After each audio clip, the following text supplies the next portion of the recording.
So when is your emergency action plan be reviewed? कब करना चाहिए, कब रिव्यू करना चाहिए?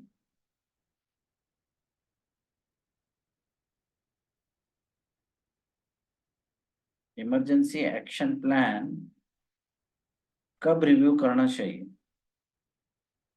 और what is the frequency of reviewing, या फिर if you're reviewing first time also, so what are the factors you need to be considered before reviewing the emergency action plan?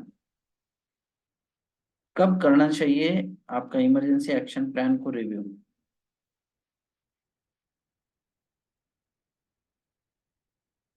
Swan? Ji sir. Emergency action plan को कब review करते हैं?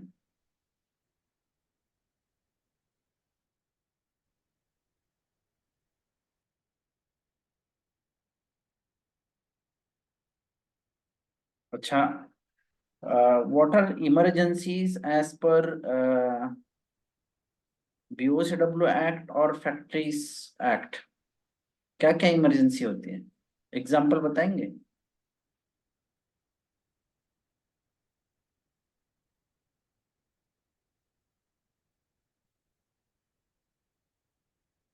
मेरी आवाज आ रही है ना सभी लोगों को? Yes sir, you are clear Audible.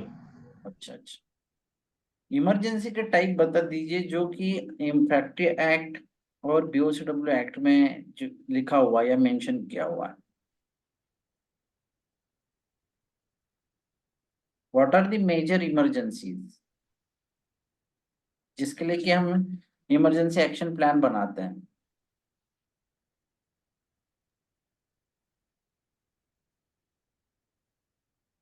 एक भी कोई इमरजेंसी बता दीजिए। Fire accidents. फायर? सबसे पहले तो फायर इसको दो कैटेगरी में डिवाइड किया गया, एक ऑन साइट इमरजेंसी और of site emergency. On site में फायर हो सकता है, गैस लीकेज हो सकता है, केमिकल से कुछ ब्लास्ट हो सकता है, और फूड पॉइजनिंग भी सर एक तरह का इमरजेंसी में आता है, फूड पॉइजनिंग। और जैसे टाटा स्टील में तो मैंने देखा था कि इलेक्ट्रिकल शॉक को भी वो लोग एज अ इमरजेंसी वो लोग उसको काउंट करते हैं। हाँ, दैट इज कॉल्ड इलेक्ट्रोक्यूशन। हाँ, बहुत अच्छा है कि Babita ji electric class shock में है ना नहीं भी थी। she was not sir? there since I think 1 sir month, but still she can answer the the general questions about emergency. हाँ बोलिए, कौन बात कर रहा था? सर अभी जैसे एक इलेक्ट्रिक्यूशन करके वर्ड आया तो उसको शॉक लगा था उस, जैसे भी मैम ने बताया कि जो भी एक्सीडेंट हुआ उसमें शॉक लगा था या डायरेक्ट वो इलेक्ट्रिसिटी कांटेक्ट में आने से मर गया, तो हुआ क्या था एक्चुअली, वो पूछ रहा था मैं। हाँ बताइए। सर टाटा स्टील में सर जो इमरजेंसी पे हम लोग का मॉक ड्रिल होता था, तो उसमें इलेक्ट्रिकल शॉक को ही रखा गया था कि वो इमरजेंसी है, उसमें फैटल नहीं हुआ था। अच्छा मतलब कि ठीक। जिससे हो सकता है मास पर्सन को इफेक्ट हो सकता है, बट थोड़ा मेरे को कंफ्यूजन हुआ था। बट वो टाटा स्टील का स्टैंडर्ड था, मैंने उसको देखा था कि उसमें फूड पॉइजनिंग था, गैस लीकेज था, फायर।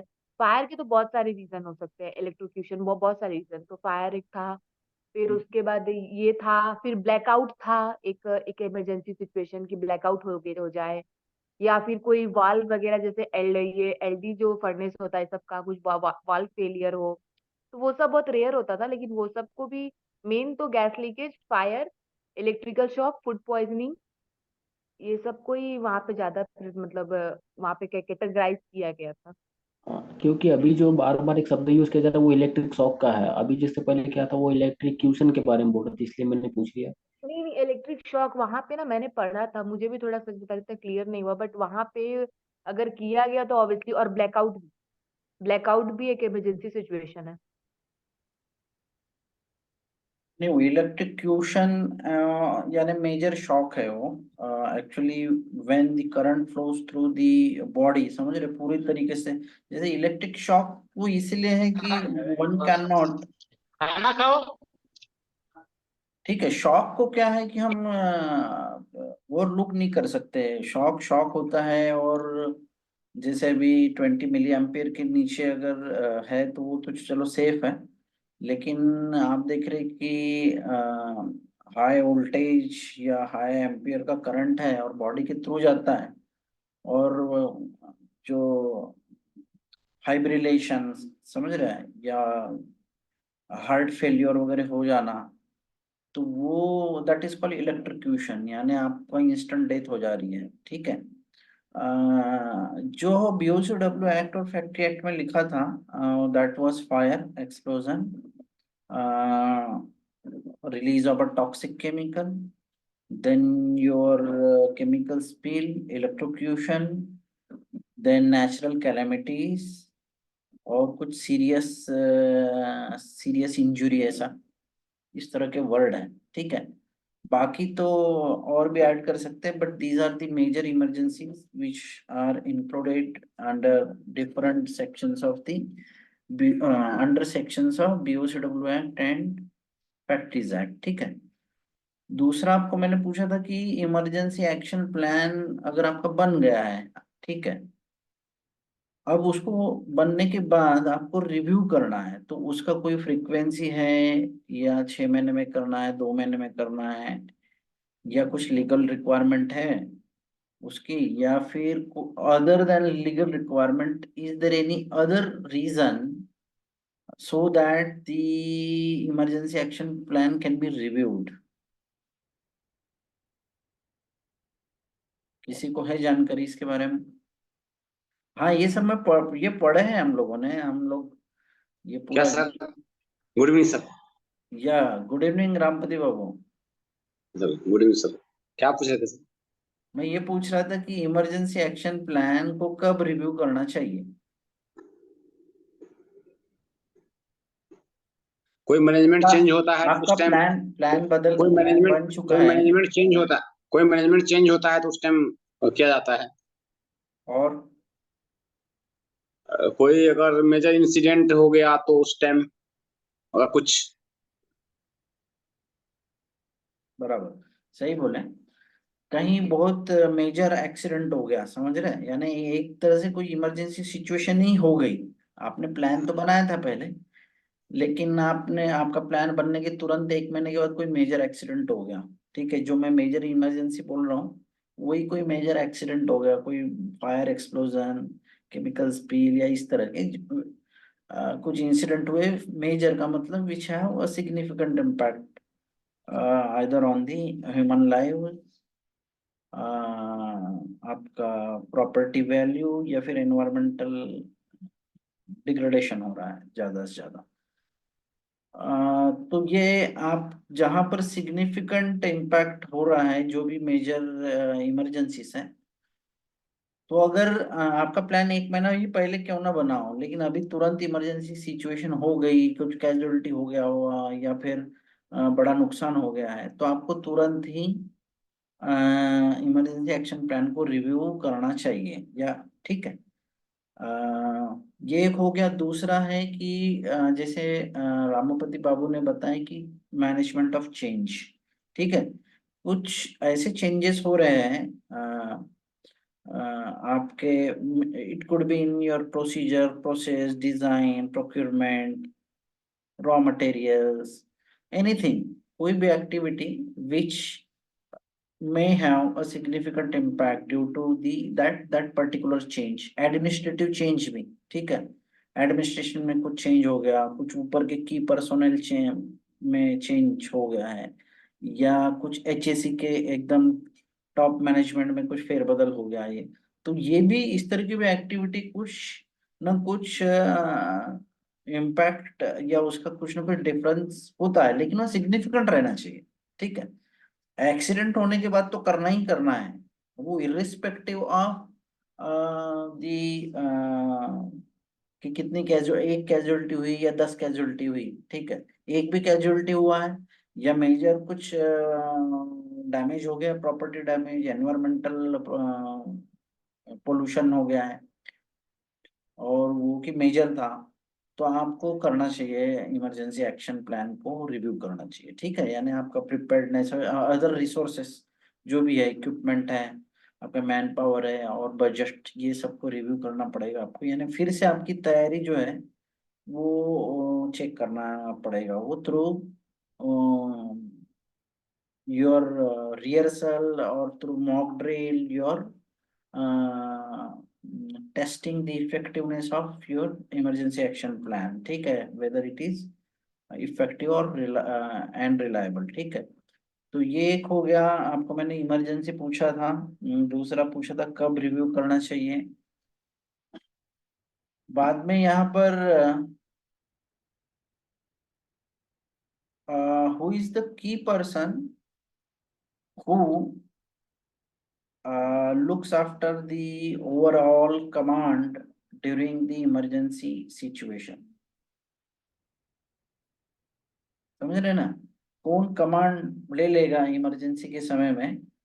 आपका जब इमरजेंसी सिचुएशन ऐसा हो गया, उस समय आप देख रहे कि इमरजेंसी एक्शन प्लान के जो है वो दैट प्लान और the emergency procedures will come into effect, और जिन जिन के लोगों के नाम या जो जो लोगों की टीम बनी थी इमरजेंसी एक्शन प्लान में, वो लोग जो है they will respond according to their defined roles and responsibilities. लेकिन यहाँ पर सबसे मेन बॉस कौन रहता है, जिसके हाथ में पूरी इंसिडेंट का को कंट्रोल करता है।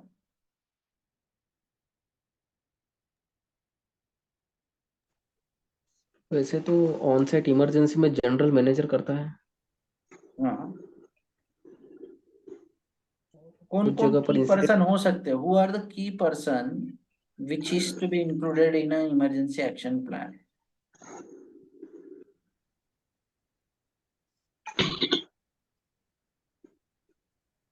Incident controller.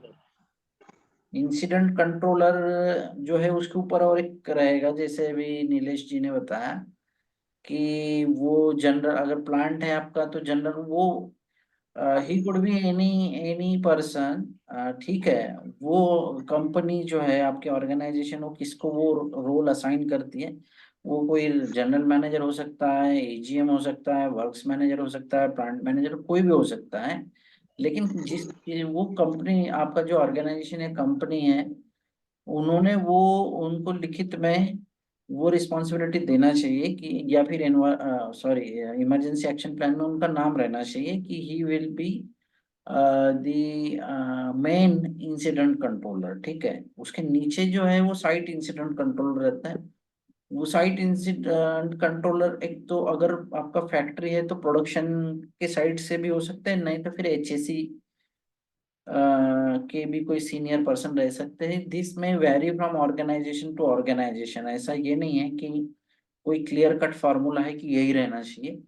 वो तो कैपेबिलिटी उस पर्सन की, उनका स्किल, उनका नॉलेज, ठीक है, how competent that person is, और उनका कितना प्रेजेंस ऑफ माइंड, यानी बहुत सारी क्वालिटी देख कर ही वो रोल जो है उनको देना चाहिए, ठीक है।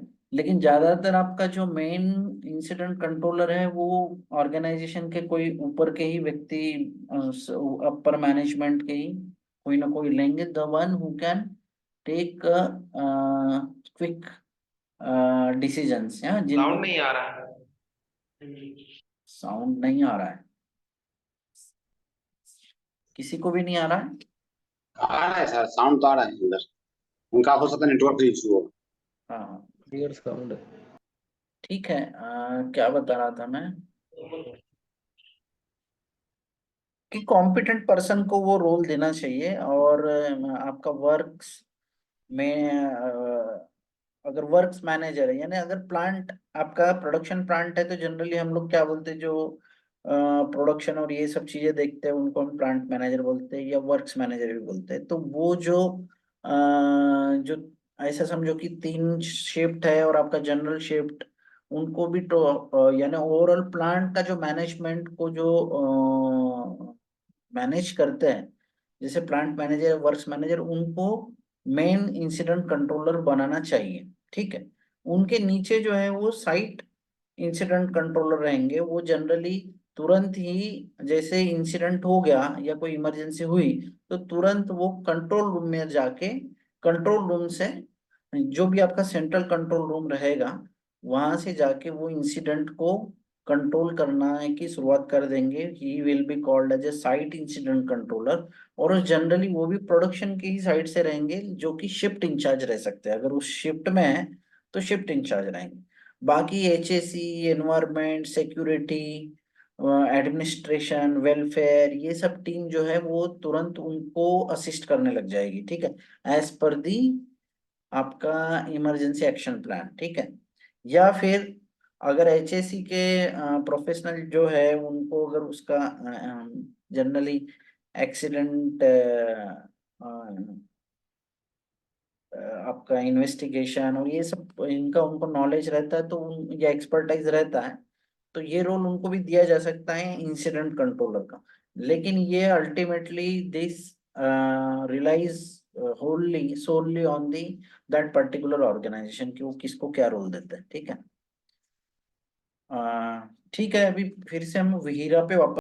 तो hazard identification and risk assessment, तो ये इसे ये वर्ड टर्मिनोलॉजी से ही समझ में आ रहा है। हजार्ड का आपको आइडेंटिफिकेशन करना है ना, सबसे पहले you will identify the potential hazards which are present in the where in any workplace where the people are working or the person are working either in this that workplace, जो भी हो सकता है, फैक्ट्री हो या फिर आपका construction site हो और एनी अदर वर्कप्लेस, ठीक है।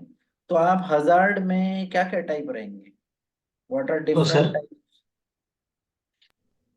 Total 6 type of hazard.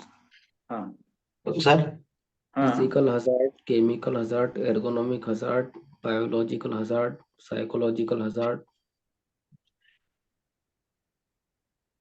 हो गए ना 6? एक बज गया, बायोलॉजिकल हो गया ना। हो गया सर, 6 हो गया। Yes, someone was speaking. Sir physical, Chetan, chemical, biological, psychological, ergonomic. Excuse me sir, एक मिनट। हाँ बोलिए चैतन्य। सर ये एग्जाम के बारे में कुछ इन्फॉर्मेशन मिला सर? एग्जाम होगा, टाइम टेबल? कौन सा वाला एग्जाम? और ये सर सेकंड सेमेस्टर का। वो होगा ना, अभी आप why are you bothering about the exam, होगा वो मई वगैरह में। अभी हमको भी पता नहीं, अभी तो ये प्रोजेक्ट वगैरह आपका चलेगा, उसके बाद होगा ना वो। आप सर लोगों ये ने प्रोजेक्ट का कोई सैंपल वैम्पल भी नहीं दे रहा है इंस्टीट्यूट वाला? सर ये प्रोजेक्ट भी चलेगा, प्रैक्टिकल भी लिखना है अभी। टेस्ट, यूनिट टेस्ट तो दे दिए हैं। बिना सैंपल के सर कैसे हम लोग प्रोजेक्ट कर पाएंगे? नहीं, वो तो सब देंगे प्रैक्टिकल ना, भी बहुत सारा वो लिखना है। सब देंगे आप लोगों को। ओके सर, अभी प्रोजेक्ट तो का इस पर सैंपल हीरे पे वगैरह थोड़ा दिया जाएगा कॉन्सेंट्रेट आपको। करते हैं।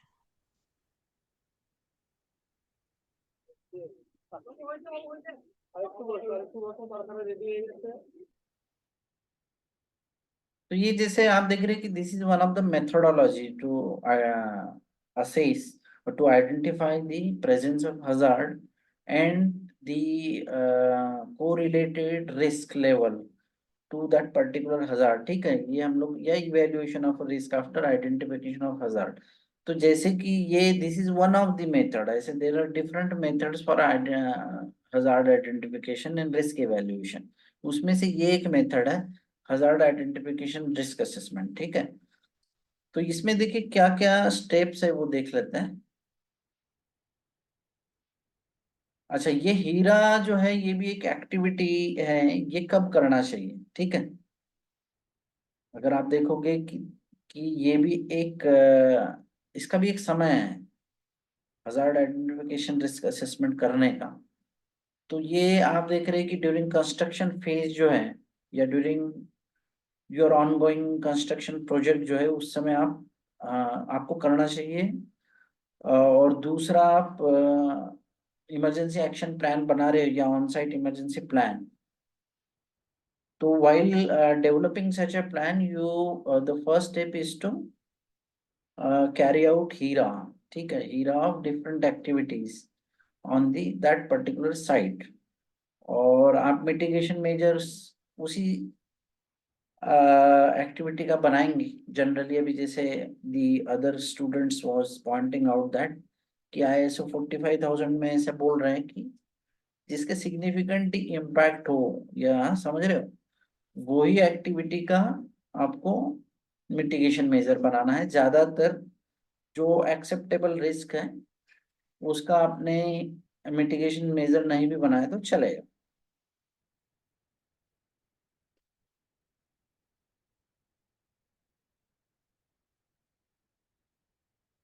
बाद में कंस्ट्रक्शन साइट है ये वगैरह पे क्या क्या हजार्ड रह सकते हैं, ये तो अभी आप लोगों को समझ में आ गया होगा। अभी फिर से हम उसमें नहीं जाएंगे, हम लोग सिर्फ मेथोडोलॉजी देखते हैं कि हीरा कैसे कैरी आउट किया जाता है। ये देखिए, ये सब एक्सकेवेशन, स्कैफोल्डिंग, क्रेन, ये सब कंस्ट्रक्शन में होने वाली एक्टिविटी है। और इससे रिलेटेड जो भी हजार्ड होंगे वो सब आपको आइडेंटिफाई करना है through different methods, just like observation है, इंस्पेक्शन है, वर्क एरिया ऑब्जर्वेशन है, या सेफ्टी ड्राइव्स है, या आपका इंटरनल ऑडिट भी है, ठीक है, या सेफ्टी सर्वे है। अलग अलग तरीके से आप सॉरी हजार्ड को आइडेंटिफाई कर सकते हैं। So once you have got the data through different methods, फिर आपको वो हजार्ड जो है, आप जैसे हमने बताया कि एवरी एक्टिविटी में हैव पोटेंशियल हजार्ड, ठीक है, और वो हजार्ड इट में ट्रांसफॉर्म इनटू अ रिस्क, ठीक है, डिपेंडिंग अपॉन द ऑकरेंस, ठीक है, और likelihood of occurrence of that event. समझ रहे, बार बार हो रहा है, अगर वो इवेंट बार बार हो रहा है तो हो सकता है उसके चांसेस ज्यादा है, probability of happening that particular event and getting transformed into the risk is that chance is higher, ठीक है। अगर कोई इवेंट सपोज 8 घंटे की शिफ्ट है, और अब बार बार अगर वो आप देख रहे पर्टिकुलर इवेंट जो है उसकी फ्रीक्वेंसी या उसका लाइक्लीहुड जो है उस होने का वो काफी बार है, तो आपको लगेगा कि कभी ना कभी घातक सिद्ध हो सकता है। जैसे कि अगर नॉइस की बात करें हम लोग, 8 घंटे में 90 डेसिबल के ऊपर वो कई बार चले जा रहा है, ठीक है। अगर आप एक दो बार हो रहे हैं तो आप बोलोगे कि नहीं एक्सेप्टेबल है, चलो ठीक है मैनेज कर लेंगे। लेकिन ये जो पीक पॉइंट को या थ्रेशोल्ड वैल्यू के ऊपर अगर जा रहा है आपका नॉइस का आपका लेवल, तो हो सकता है कि वो किसी न किसी को फिर समझ रहे हैं? किसी न किसी को मतलब the person who is working in the vicinity of the occurrence of that particular event which is generating that much sound or sound pressure level, ठीक है। तो उतना प्रेशर लेवल वहां पे जनरेट हो रहा है और कोई व्यक्ति वहां पे काम कर रहा है और हर बार 95 के अबव डेसिबल 95 डेसिबल के अबव आपका साउंड या प्रेशर लेवल जा रहा है, तो chances of harming that person is more, ठीक है, बिकॉज द ऑकरेंस और the likelihood of occurrence of that event is higher.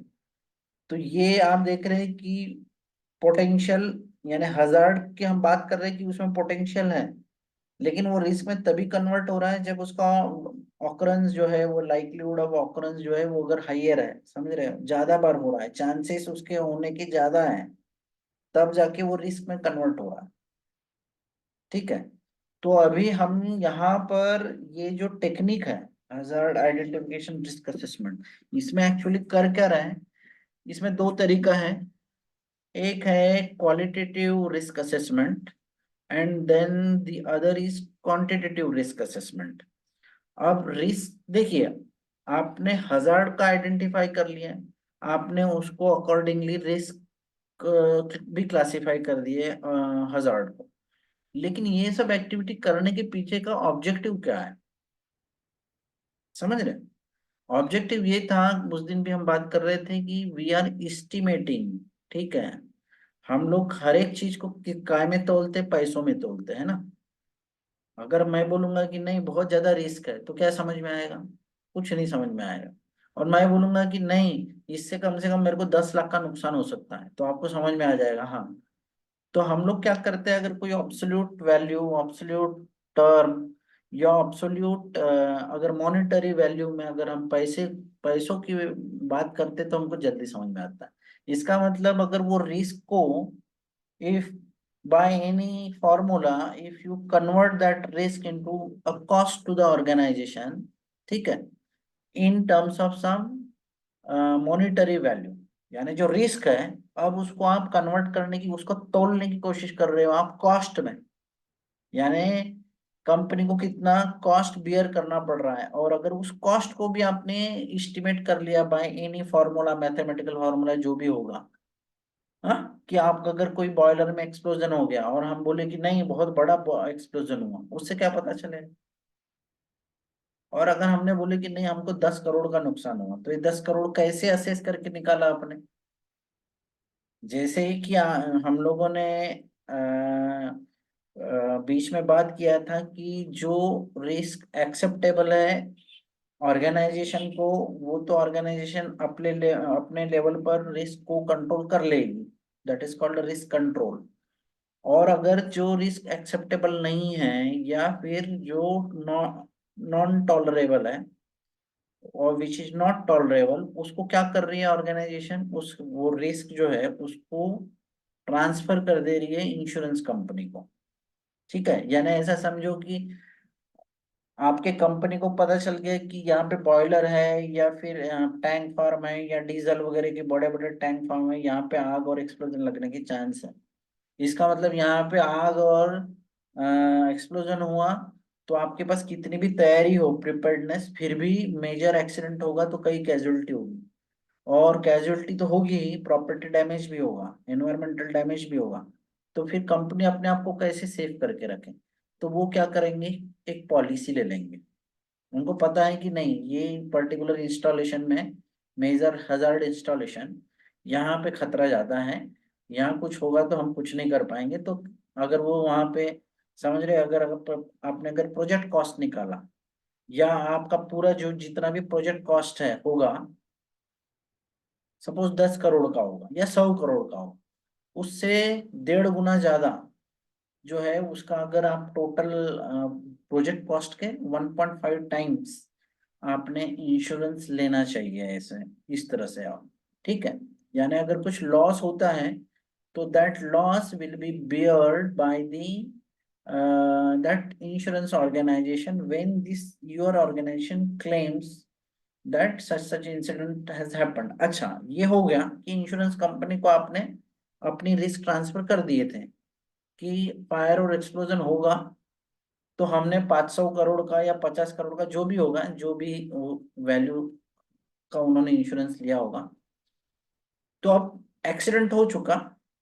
Accident होने के बाद इंश्योरेंस कंपनी अब आएगी आपके ऑर्गेनाइजेशन में, क्योंकि उसको तो असेस करना है ना। हमने बोला है कि हमारे को 50 करोड़ का नुकसान हुआ, लेकिन वो तो अपने हिसाब से असेस करेंगे ना। इसीलिए फिर से यहाँ पे असेसमेंट की बात आ रही कि इंश्योरेंस कंपनी, जैसे हम लोग भी पॉलिसी लेते हैं, पॉलिसी लेने के बाद हम क्लेम करते हैं कि नहीं हमारे को 2 लाख का खर्चा आया, लेकिन हमारी सुनते हैं क्या वो लोग, नहीं, वो आते हैं, वो खुद असेसमेंट करते हैं कि क्या हुआ होगा, कितना ही हुआ, उनका भी कुछ हिसाब किताब होगा।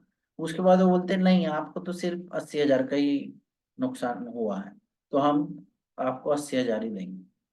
तो वैसे ही वो जब आते हैं साइट पे, the insurance people, they also assess the extent of damage, कितना इनको नुकसान हुआ, उसको वो पैसों में कैलकुलेट करते हैं। समझ गए, जो भी आपको कॉस्ट कंपनी को लगा होगा, वो उनके पास कुछ ना कुछ फार्मूला रहता है, जैसे douse index, FEI, fire and explosion index, douse FEI, ये पुराने पुराने तरीके थे निकालने के, कि फायर और एक्सप्लोजन इंडेक्स से पता चलता था कि कितना नुकसान हुआ है, और उसको फिर मॉनेटरी वैल्यू में वो कन्वर्ट करते थे। अभी आजकल नई नई चीजें आ गई होगी उसमें। अभी तो चलता है सर डबर मोड इंडेक्स। हाँ, एक मूडीज भी है शायद ना, मूड या क्या है। मोड और डव, हाँ एक मोड और एक डव। हाँ हाँ हाँ, यस यस यस, अभी पढ़ा था मैंने भी। मॉन्ड, MOND ना। Yes sir. हाँ, मॉन्ड इंडेक्स। तो ये जो है, इससे ये जो insurance company, that is called, that particular profession is called underwriter. Under writer बोलते हैं जो लोग इंश्योरेंस कंपनी में काम करते हैं, वो लोग भी एचएससी की जनरली, जो ये जो एचएससी प्रोफेशनल है 10-10 20-20 25-25 साल का जिसको एक्सपीरियंस रहता है, उसको इंश्योरेंस कंपनी अपने पास रख लेती है, यानी जॉब के ऊपर, उसको बोलते हैं अंडर राइटर। यानी वो भी एचएससी के ही लोग रहते हैं।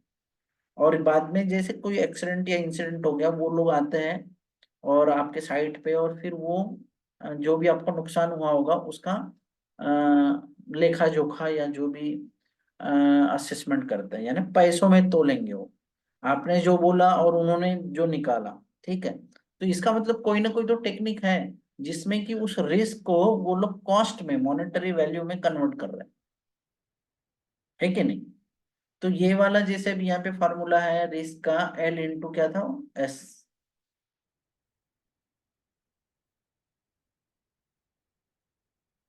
ठीक है,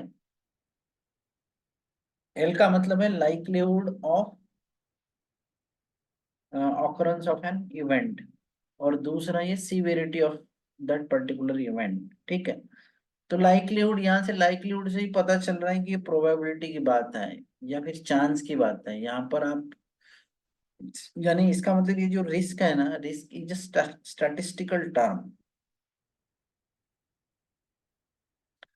तो यहाँ आप देख रहे हैं प्रोबेबिलिटी की बात है कि ये कब होगा, कितने बार होगा। ठीक है, ये सब एक लाइक्लीहुड है। दूसरा है यहाँ पे सीवियरिटी, अगर वो इंसिडेंट हो रहा है तो वो कितना सीवियर होगा, यानी इसके इम्पैक्ट और कॉन्सिक्वेंस की बात है।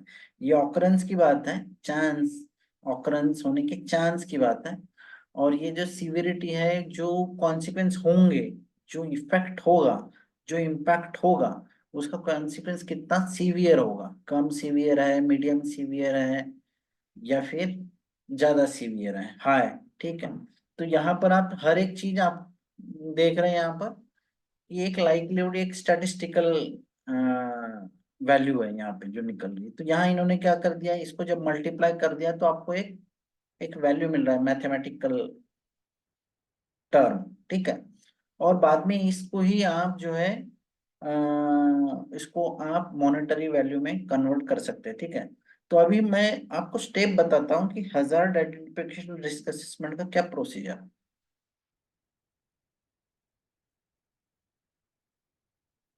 तो आपने डिफरेंट डिफरेंट एक्टिविटीज को क्लोजली वॉच किया थ्रू डिफरेंट मेथड, जैसे इंस्पेक्शन है या जो भी ऑब्जर्वेशन जो हम बात करते आ रहे हैं, और हमने आपने निकाला ऐसे एक एक्सरसाइज करके कि अ, कम से कम अपने 100-150 एक्टिविटीज को क्लोजली वॉच करके पता चला कि इस पर्टिकुलर एक्टिविटी में ये हजार्ड है, ये पर्टिकुलर एक्टिविटी में ये हजार्ड है। बहुत सारे आप लोगों ने निकाला हो, लेकिन इसमें से आपको पता चल रहा है कि 10-20 एक्टिविटी जो है उसमें ही मेजर हजार्ड है, जो कि मेजर रिस्क में कन्वर्ट हो सकता है।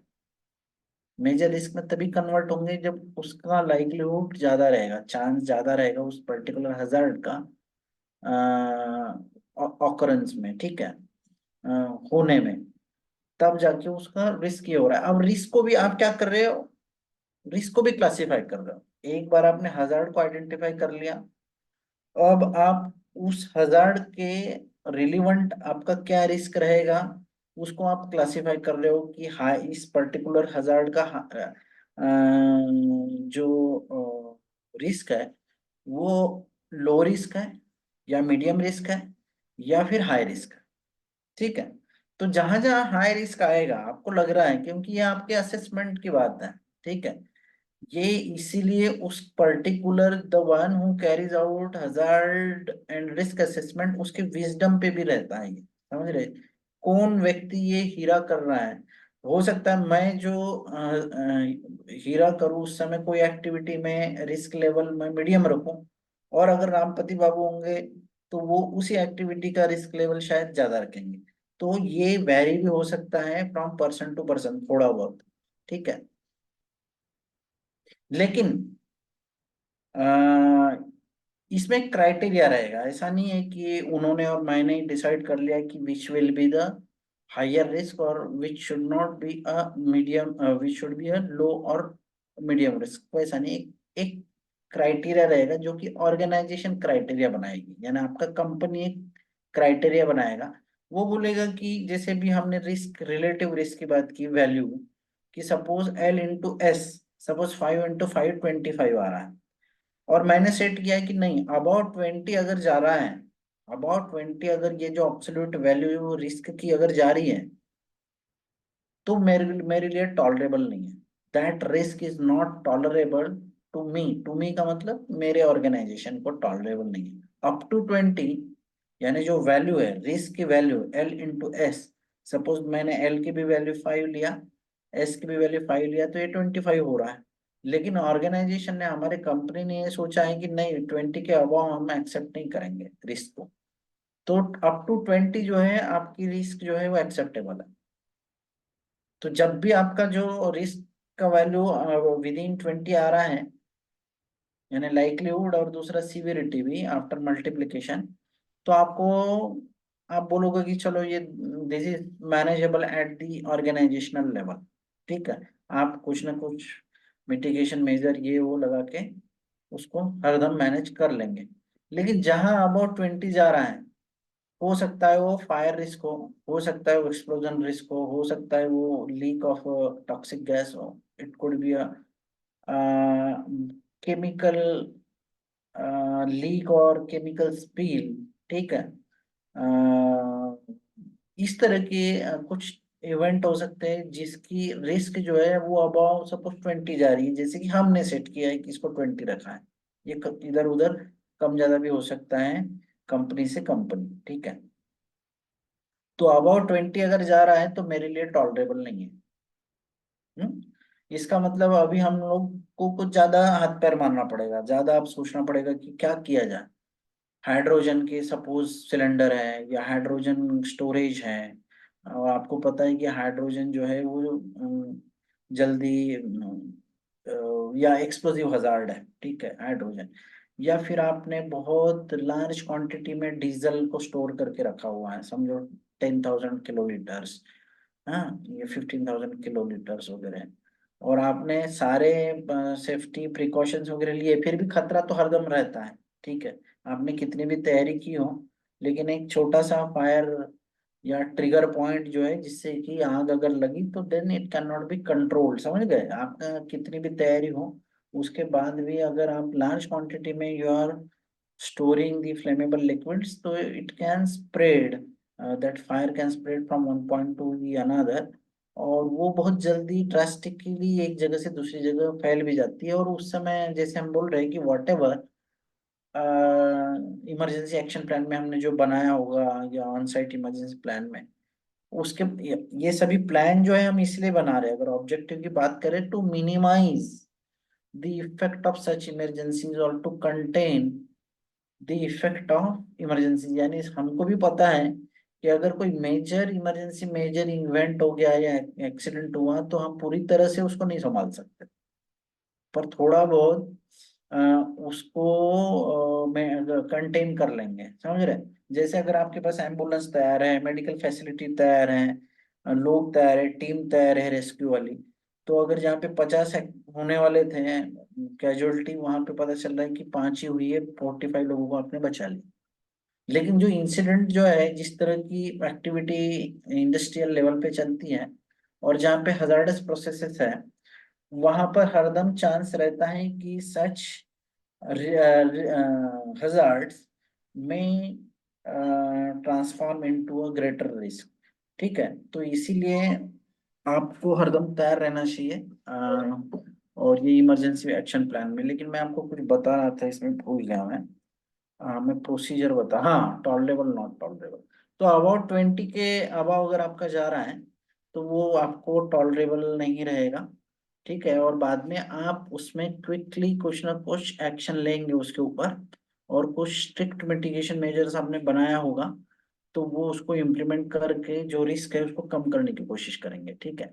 लेकिन ये सब कुछ, ये ऑल दीज एक्टिविटीज, यानी इसका मतलब कि आपने ये इसी के लिए आप हीरा कर रहे हो, समझ रहे हो ना। जहां पर आपको रिस्क लेवल ज्यादा, आपको कैसे पता चलेगा, आपको पहले हजार्ड का आइडेंटिफिकेशन करना पड़ेगा और फिर रिस्क का क्लासिफिकेशन करना पड़ेगा। रिस्क का क्लासिफिकेशन करने के बाद अब आपको पता चल रहा है कि there are some activities which carry such hazard which can have a greater risk, the possibility of converting or transforming that potential hazard into risk is higher कुछ एक्टिविटी में। तो इसीलिए आप ये हीरा का सॉरी हजार्ड का आइडेंटिफिकेशन कर रहे हैं और रिस्क का असेसमेंट या इवेल्युएशन कर रहे हैं ताकि आपको पता चले कि हाई रिस्क वाली एक्टिविटी कौन सी है। ठीक है, यानी ये और आप ये ड्यूरिंग कंस्ट्रक्शन फेज या आप कमिश्निंग फेज उसी समय आप कर रहे हो, क्योंकि एक बार once commissioning start means whenever there is an introduction of energy flow and the material flow, ठीक है, जैसे कमिश्निंग चालू हो जा रही है इसका मतलब बिजली तुमने चालू कर दी है और आपने और फ्लूइड फ्लो चालू हो जाएगा। फिर कंस्ट्रक्शन तक सिर्फ टेस्टिंग छोटा मोटा चल रहा है, कमिश्निंग में भी टेस्टिंग ही होता है, ट्रायल एंड रन ज्यादा होता है उस समय, क्योंकि उस समय आप इलेक्ट्रिसिटी अपना चालू कर देते हो और आपके फ्लूइड भी एक जगह से दूसरी तरफ फ्लो होना चालू कर देते हैं। इसका मतलब there is a movement of flow sorry fluid and also the आपका जो इलेक्ट्रिसिटी जो है वो एनर्जी भी आप देख रहे हैं कि एक्टिवेट हो जाती है, तो वो कमिश्निंग पार्ट होगा। तो कमिश्निंग के पहले कंस्ट्रक्शन या डेवलपमेंट फेज में ही अगर आपका इमरजेंसी एक्शन प्लान बन के तैयार रहता है या ऑन साइट इमरजेंसी प्लान, तो कमिश्निंग के समय में भी जो एक्सीडेंट होंगे फॉर एग्जांपल आप उसके लिए तैयार रहो, समझ रहे। और अगर सपोज अब आपका जो ट्रांजिशन फेज है कि आप कंस्ट्रक्शन से अब कमिश्निंग में जा रहे हो, आपका इमरजेंसी एक्शन प्लान रेडी है, लेकिन अभी आपको पता नहीं कि which are the different activities during commissioning which may pose new challenges और न्यू रिस्क, आपको नहीं पता क्योंकि आपने कंस्ट्रक्शन के समय जितना आपको लगा आपने कंसिडर किया, और हर एक व्यक्ति को हर एक चीज का नॉलेज होगा जरूरी नहीं है। जैसे कमिश्निंग हो रहा है, जैसे मैंने बोला कि अभी इलेक्ट्रिसिटी चालू हो गई, लिक्विड का फ्लो चालू हो गया इधर से उधर, और अब नई कुछ चीजें हो जा रही हैं और समझ रहे छोटे मोटे एक्सीडेंट हो रहे हैं, कुछ हो रहा है, अब धीरे धीरे आप उनको भी अब कंसिडर करते जाओगे अपने इमरजेंसी एक्शन प्लान में।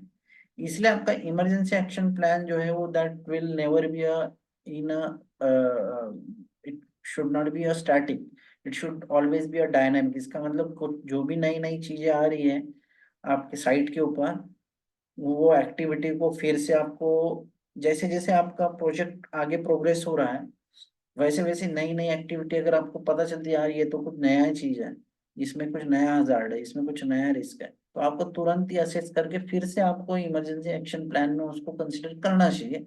आपने तुरंत नहीं भी किया तो चलेगा, लेकिन आपको लग रहा है कि नहीं पर्टिकुलर एक्टिविटी जो है it could have a major impact, तो आपने एक मीटिंग लेके जो भी आपका टास्क फोर्स होगा उस इमरजेंसी एक्शन प्लान बनाने में, तो उसमें आपने तुरंत ही रिव्यू कर लेना है आपके इमरजेंसी एक्शन प्लान।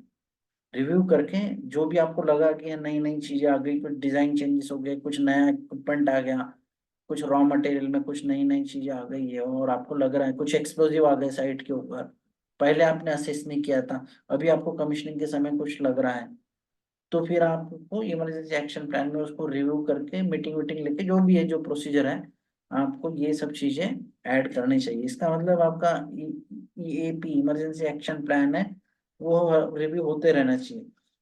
ज्यादातर आप देखोगे जैसे मॉक ड्रिल का तो रिक्वायरमेंट 6 महीने में एक बार है, और इमरजेंसी एक्शन प्लान शायद भी 6 महीने या 1 साल में एक बार है, लेकिन इरिस्पेक्टिव ऑफ दी सपोज आपका इंसिडेंट या एक्सीडेंट हो रहा है, जैसे मैंने पहले भी बताया था कि आपने अभी इमरजेंसी एक्शन प्लान को रिव्यू किया हो पिछले महीने, but during this month only there is some accident is और इंसिडेंट हैज हैपेंड मेजर, तो आपको तुरंत रिव्यू कर लेना है।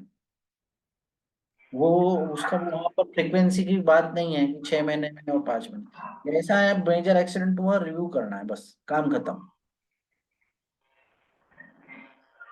हाँ ठीक है, तो ये आपने हजार्ड आइडेंटिफिकेशन रिस्क असेसमेंट के बारे में बात कर रहे थे कि आपने सिर्फ फर्स्ट स्टेप है इसमें identification of a hazard, then आपका सेकंड स्टेप है आपका क्लासिफिकेशन और you are giving classifying the risk depending upon different criteria. ठीक है, वो क्राइटेरिया आपका कंपनी सेट करेगी। ठीक है, जैसे भी मैं बोल रहा हूँ likelihood of occurrence of an event, तो likelihood of occurrence of event का मतलब ये है कि वो कितने बार हो रहा है, कि ये उसकी प्रोबेबिलिटी ऑफ ऑकरेंस कितनी है, कि लो है या फिर मीडियम है या फिर हाई है।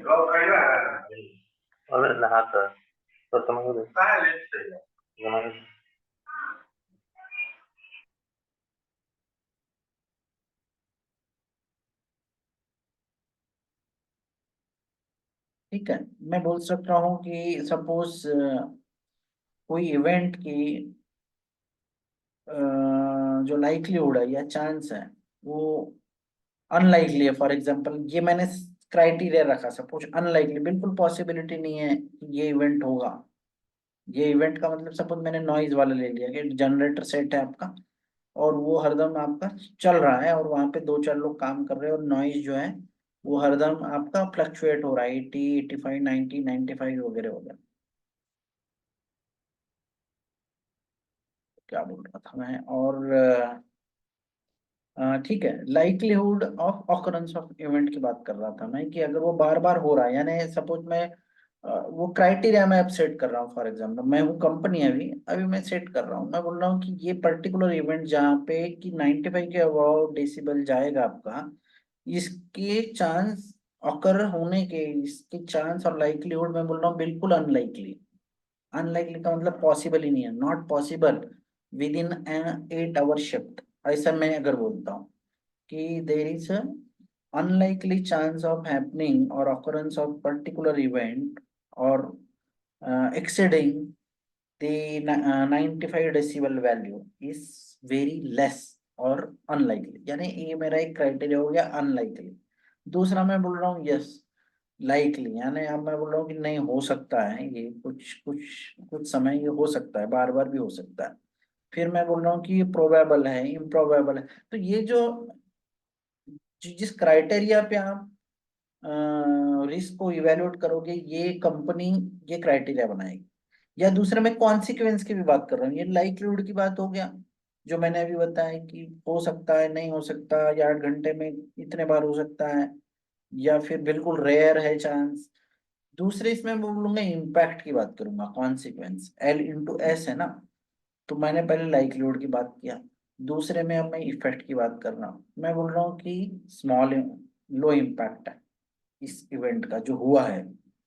फिर मैं बोल रहा हूँ कि नहीं मीडियम इम्पैक्ट है, फिर मैं बोल रहा हूँ कि मीडियम नहीं मॉडरेट है, और फिर मैं बोल रहा हूँ सिग्निफिकेंट है। यानी मैंने इसको 4 पर अलग अलग यानी क्राइटेरिया ये जो मेरा हो गया, ठीक है, लो, मीडियम, मॉडरेट और सिग्निफिकेंट। ठीक है, तो आपने एक तरफ तो ऑकरेंस के लिए आपने एक क्राइटेरिया बनाया था, दूसरा इफेक्ट, उस पर्टिकुलर इवेंट के इफेक्ट जो है उसके लिए क्राइटेरिया बना। अब ये इन क्राइटेरिया पे आप अपना जो हजार्ड आपने आइडेंटिफाई किया था, आइडेंटिफाई करने के बाद बोलोगे कि सर अब क्या करना है इसका। तो अभी आपने जो मैंने क्राइटेरिया बताई, इस क्राइटेरिया पे आप देखो कि वो पर्टिकुलर हजार्ड जो है वो कितने बार हो रहा है। ठीक है, तो आप बोलोगे कि ये 5 से ज्यादा बार हो रहा है, तो मैं इसको हाई बोलता हूँ, chance of occurrence of this particular event is high. इधर भी हाई हो गया और इसका इम्पैक्ट भी मैं बोलता हूँ हाई, तो ये इधर हाई, ये भी हाई है, इसको हमने 5-5 मार्क दे दिए, फॉर एग्जाम्पल स्कोर दे दिए कि लाइक्लीहुड को मैं जहां पर हाई आया था उसको मैंने 5 मार्क दे दिया, और उधर जो इफेक्ट जो कि सिग्निफिकेंट था उसको भी मैंने 5 मार्क दे दिया। यानी L/S क्या हो गया, 5 × 5 यानी 25 हो गया। तो ये रिस्क क्या हो गया, 25। तो मैं बोलूंगा कि नहीं, ये 25 जो है या जो 25 आया है ये सबसे हाई वैल्यू है, इसका मतलब ये वाली एकदम हाई और ग्रेटर रिस्क। तो ऐसे आप अलग अलग हजार्ड के लिए एक रिस्क की वैल्यू निकालो। ठीक है, तो इसमें जहां पर आप स्कोर दे रहे हो और एक वैल्यू निकल रही है उस, क्योंकि उसमें आपको क्वांटिटी मिल रही है तो आप उसको क्वांटिटेटिव वैल्यू बोल सकते हो या एब्सोल्यूट वैल्यू। और जहां पे आप क्वांटिटी में निकाल रहे हो तो उसको क्वांटिटेटिव रिस्क असेसमेंट बोल रहे हो। तो ये जो क्वालिटेटिव रिस्क असेसमेंट है उसका मैट्रिक्स जैसे भी यहाँ पर होगा, ये देखो नीचे में, ये देखो, ठीक है। जैसे मैंने बोला ये लाइक्लीहुड के criteria, likely, probable, possible, remote, improbable, और सीवेरिटी की minor injury, serious injury, notifiable injury, major injury, fatality. इसने इंजरी और फैटेलिटी में सीवेरिटी को लिया होगा, मैं इम्पैक्ट में ले रहा था, ठीक है। तो बात एक ही है, जो भी है ऑर्गेनाइजेशन अलग अलग, तो यहाँ पे इंजरी में उसको इस सिविरिटी को वो मेजर कर रहे हैं, ठीक है, कि माइनर इंजरी है, सीरियस इंजरी, नोटिफाइड और लास्ट में फैटेलिटी। तो अगर, और यहाँ पर आप देख रहे हो कि लाइकली को 5 मार्क दिया है या स्कोर, प्रोबेबल को 4, पॉसिबल को 3, रिमोट को 2, यानी रिमोट का मतलब यानी चांस बहुत कम है होने के, और इम्प्रॉबेबल का मतलब कि चांस होने का कोई चांस ही नहीं है यानी ऑकरेंस का, इसलिए इसको 1 दिया है। लाइकली को 5 दिया हुआ है। तो अगर हम बोले 5 है और इधर फैटेलिटी हो गया, यानी फैटेलिटी तो सबसे बड़ा इफेक्ट हो गया ना, किसी की डेथ हो जाना, तो इसको भी इन्होंने 5 दिया, तो ये 5 × 5 क्या हो गया, यहाँ पे 25 आ गया। इसका मतलब कि, और ऊपर से रेड में दिखा रहा है, ये रेड का मतलब हाई रिस्क है, और इसका मतलब यहाँ पे लिखा है हाई और 25।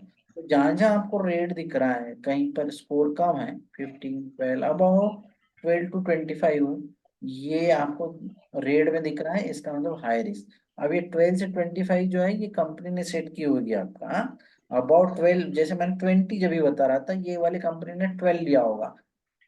12 के नीचे उनको एक्सेप्टेबल है, 12 के अबाव नहीं है, अबाव 12 के अबाव वो हाई रिस्क ले रहे हैं उसको। तो इसलिए 12 के अबाव 25 तक इन्होंने हाई रिस्क लिया है। बाकी आप देख सकते हैं मीडियम, लो वगैरह वगैरह, ठीक है। जैसे भी इम्प्रोबेबल में, इसमें ये भी 1 है, इधर भी 1 है माइनर में, तो ये लो रखा हुआ है, तो लो है। जैसे फॉर एग्जांपल यहाँ तक आप टॉलरेट कर सकते हो, आप अपने लेवल तक संभाल सकते हो उसमें, जहां जहां लो लिखा हुआ है।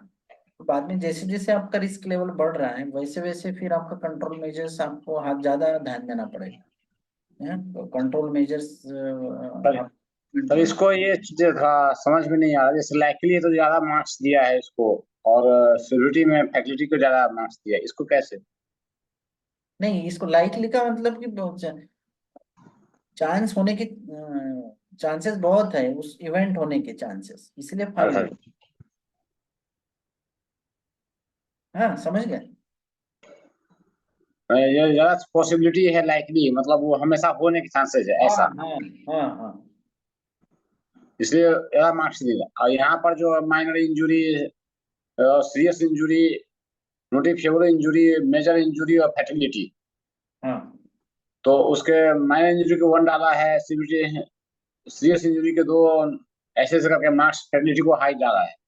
तो हाँ लाइकली, जो लाइकली और इसको फैटिलिटी को डालो तो हाई किया, 25 आया उसका। हाँ, अगर बराबर। उसी मान लीजिए यहाँ पर इम्पॉसिबल जो है, मतलब ये जो है लाइकलीहुड, हाँ, इम्प्रोबेबल। हाँ, और ये फैटिलिटी जो है यहाँ पर लास्ट में 5 दिया था, मीडियम यहाँ शो हो रहा है, हाँ ये हाँ, तो तो हाई होना चाहिए, नहीं, हाई नहीं होना चाहिए, 1 × 5 कितना होगा, 5 होगा, 5 होगा। तो ये तो बहुत कम हो गया। तो यहाँ तो फैसिलिटी है ना।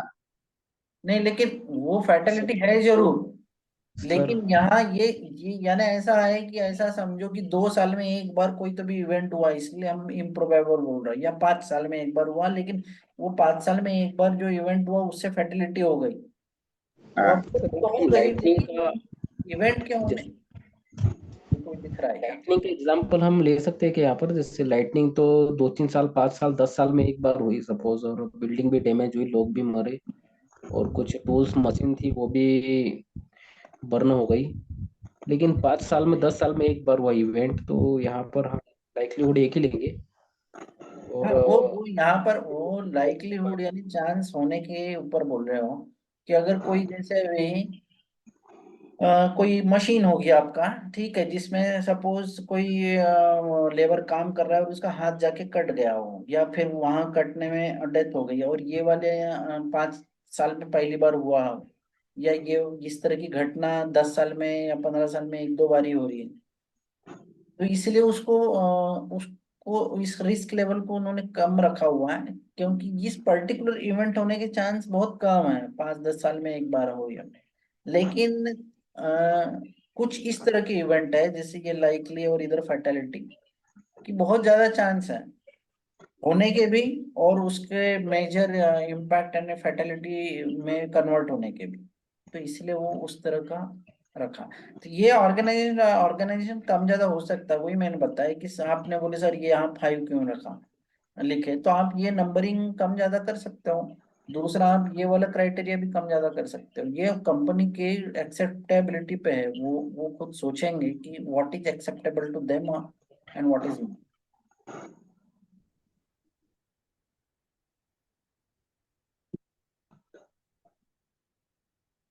नहीं, ये रिस्क मैट्रिक्स हो गया, अगर कुछ ऐसा होता है इस बेस में हम लोग कैलकुलेशन कर सकते हैं। हाँ ये यहाँ ये जो लाइकली और इधर ये लिखा हुआ है ना, ये क्वालिटेटिव रिस्क असेसमेंट बोलते हैं इसको। क्वालिटेटिव में आपको ये मैट्रिक्स का ही सहारा लेना पड़ेगा।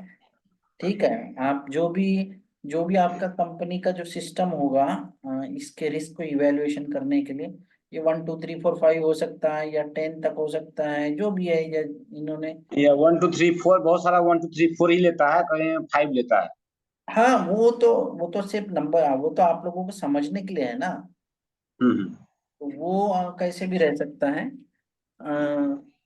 तो ये जैसे अभी मीडियम हाई लो प्रोबेबिलिटी, तो इसलिए इसको आप क्वालिटेटिव रिस्क असेसमेंट बोल रहे हैं। और यही चीज अगर आप अ, ये पर्टिकुलर रिस्क जो है जो क्वालिटेटिव है, इसको अगर आप मॉनेटरी वैल्यू यानी कॉस्ट में पैसों में अगर निकाल पाओ, हाँ जैसे अभी ये मैं हाई सपोज ये हाई है और यहाँ पे 25 रिस्क आया था, वैल्यू नंबर आया था एक एब्सोल्यूट, और मैं बोला कि यहाँ पे 10 कैजुअलिटी हो गई थी, या फिर 10 कैजुअलिटी हो गई और कम से कम प्रॉपर्टी डैमेज 15 लाख का हो गया, तो फिर कैसे निकालेंगे हम?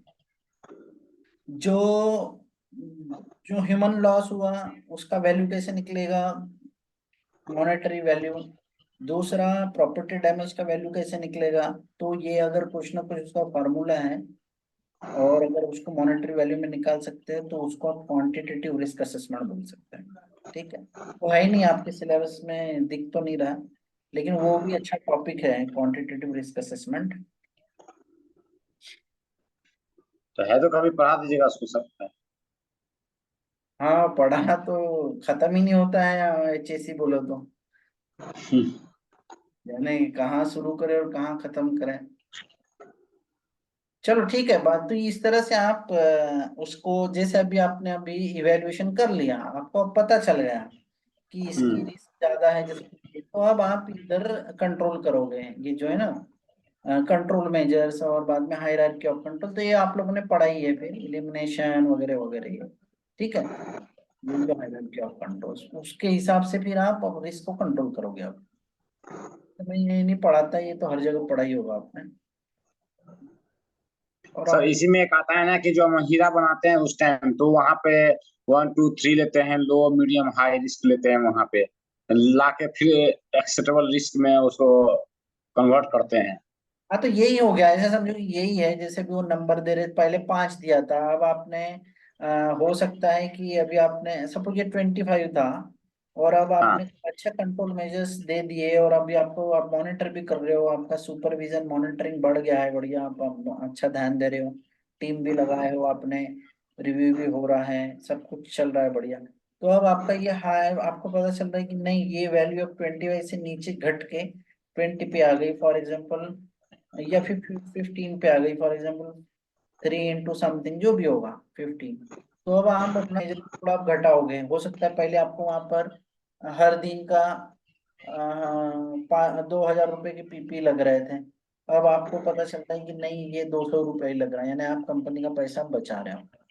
ठीक है, यानी जैसे जैसे आपका रिस्क लेवल कम होगा वैसे वैसे आपका बजट भी कम होगा, क्यों? क्योंकि आप तो कंट्रोल मेजर से वो उतने क्रिटिकल नहीं भी रहेंगे तो चलेगा फिर।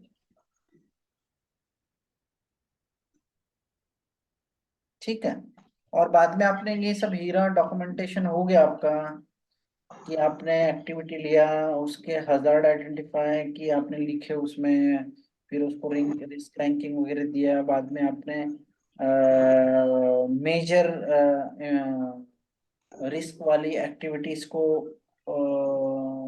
पिन पॉइंट किया, और आप उसको कंट्रोल मेजर्स दे रहे हो। ये सब चीजें आपके डॉक्यूमेंट में सारी आ गई टेबुलर फॉर्म में, तो आप उसको हीरा बोलोगे, ठीक है। और अगर वो प्लान को एग्जीक्यूट भी कर दिए है और इम्प्लीमेंट कर दिए हैं, और इम्प्लीमेंटेशन के बाद का स्टेटस भी अगर आपको लिखना है हीरा में तो लिख सकते हो, लेकिन वो जब आपका बनता है वो हीरा तो उसी समय वो इम्प्लीमेंटेशन का स्टेटस नहीं पता चलता। इसीलिए आप कम से कम आप लिख सकते हो मिटिगेशन मेजर्स कि हम इसलिए ये करेंगे, कि ये नहीं है पर करेंगे। तो आप ये सब चीजें अगर आप हीरा में लिखा तो वो आपका कंप्लीट हो जाता है फिर, ठीक है। That is called a documentation, documenting HIRA, यानी डॉक्यूमेंट करके रखना है।